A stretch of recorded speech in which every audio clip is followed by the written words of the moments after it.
Hello, my name is Brian Militia, and this is my pitch for the class project. The problem that I chose to go with is based off of the community list of the Kaggle competitions, and it's called the Football Match Probability Prediction, and it's hosted by Octosport and Sportmonks. The idea behind this competition is to attempt to predict the winners of a soccer match based on the recent history of playing. In this competition, they provide us with a dataset that is comprised of 150,000 previous match outcomes that is already split into 110,000 points in a training set and the rest in a testing set.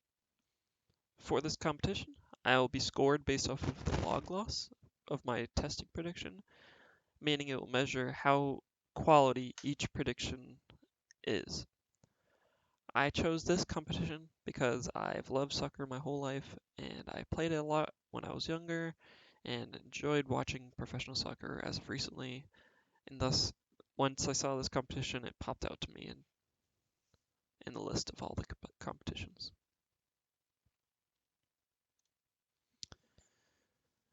So, this problem is important simply because it is difficult. Many other factors of soccer have already been modeled by others, but the model of predicting the results of a match between two teams remains a difficult challenge, as many games are so unpredictable. This means that a good application to this project may be able to be used in other similar projects, which are equally as difficult to model and predict. As for applications of this specific use case for predicting soccer matches, the only real use case that I can think of is using this to attempt to win money from gambling, which I do not recommend. So this project has many challenges to consider. The first thing to consider is that there's so many data points in this dataset, and this leads to a major slowdown in training the model, and thus we must be really decisive in choosing what we want to do with the data. Um, Another challenge that arises is that the quality of the data is just really not that good, as there are many redundant columns, many redundant cells, and there are also a lot of missing values in this table, um, which we will have to clean up before we actually be able to start using the dataset. Um, Another challenge that we face is that the data is simply imbalanced, as teams just perform better when they're on their home field. And this isn't a result of the data set. This is just a known factor that teams will perform better on their home field. And in our initial exploration of the data set that we received, we found that in 43% of the matches, the home team won, and about like 25% the away team won. Um, and that will definitely skew the training of our model. Um, Lastly, we face that um, teams will also perform a lot better if they're on a win streak, as they will try to continue the win streak, and they'll also perform worse if they're on a lose streak. And this is why we must model based on history of the past few matches. This would be more of a challenge, but our dataset is actually made with this in mind.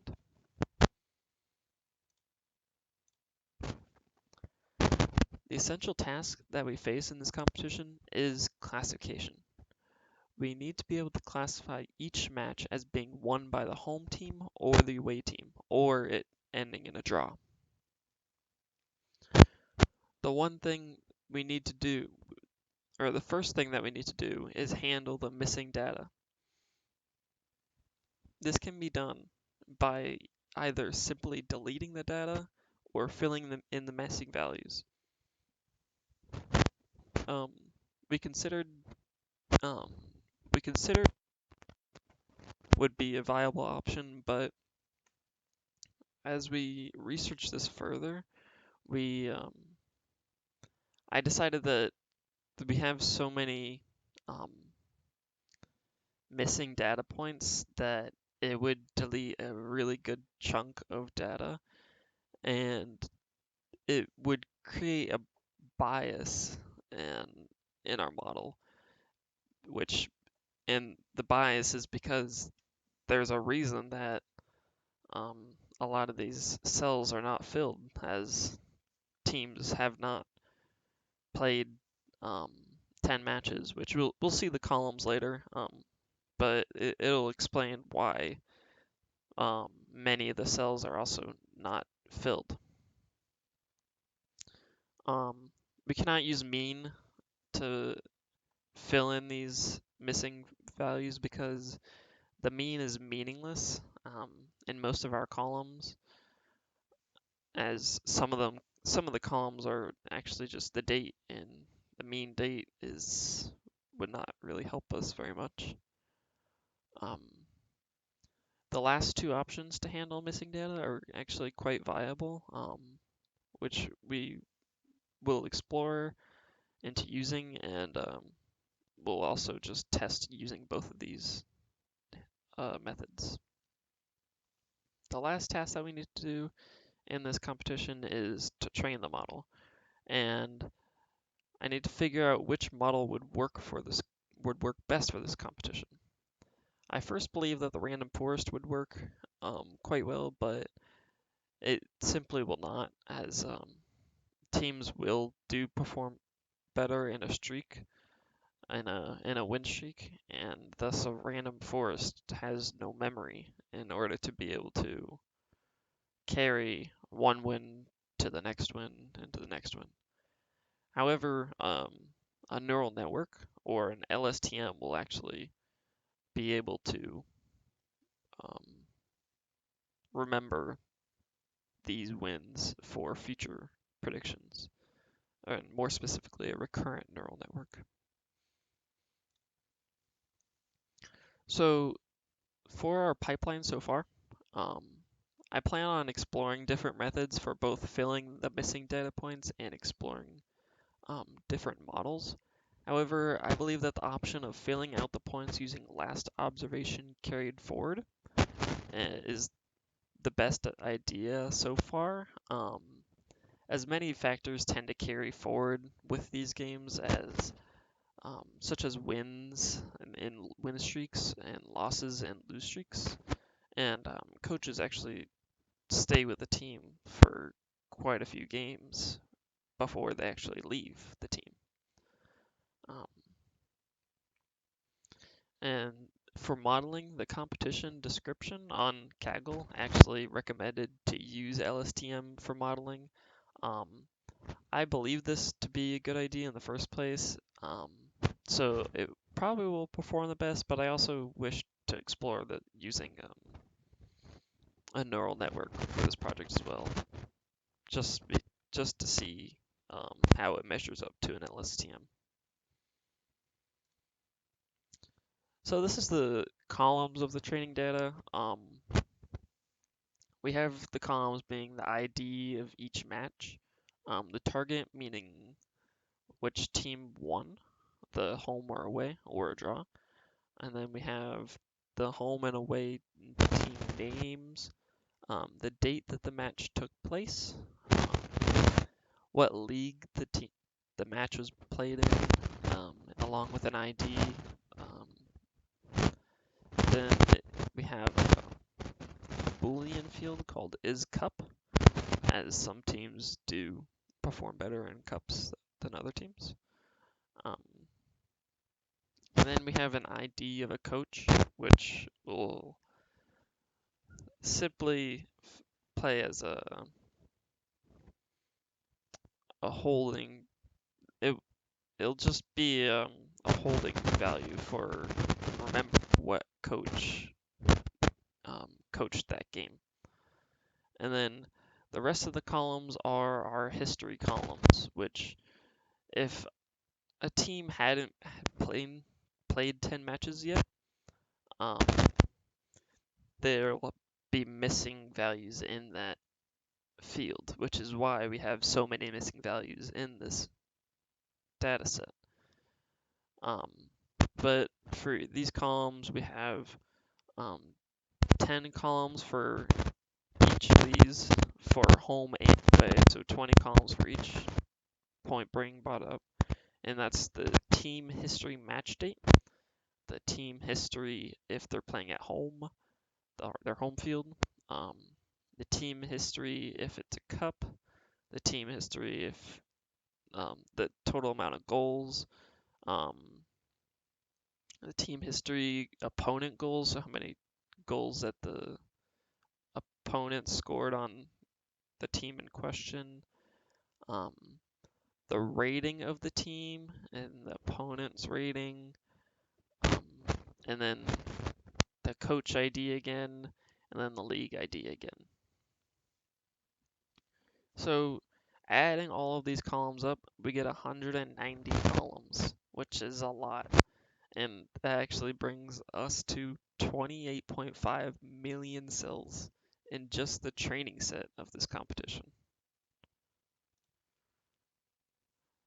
So in my initial exploration of this data, I found it to have lots and lots of redundant data as history carries forward, so one match will be filled with other matches'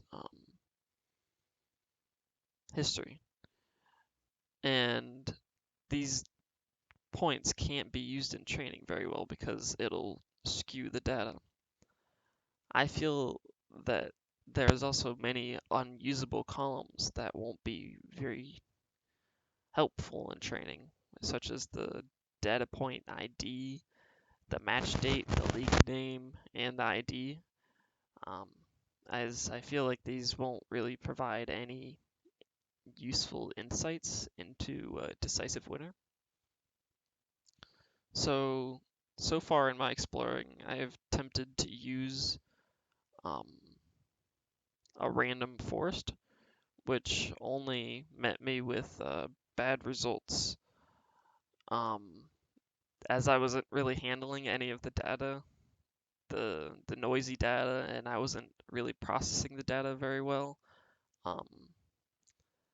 I attempted this random forest only because I was not convinced of the match history playing a factor into the prediction of the match's victor.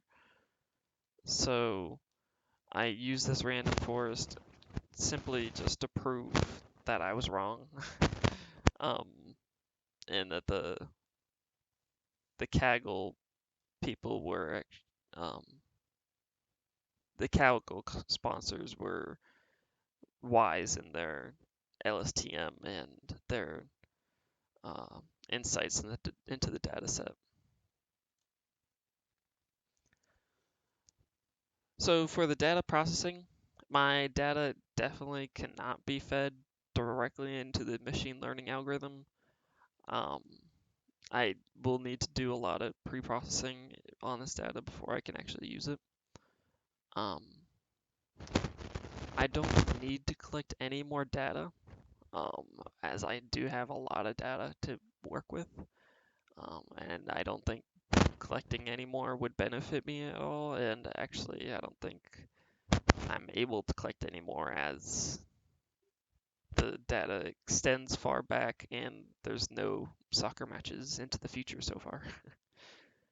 um, but I do believe that it would benefit to have more complete data, which is why I must pre-process it.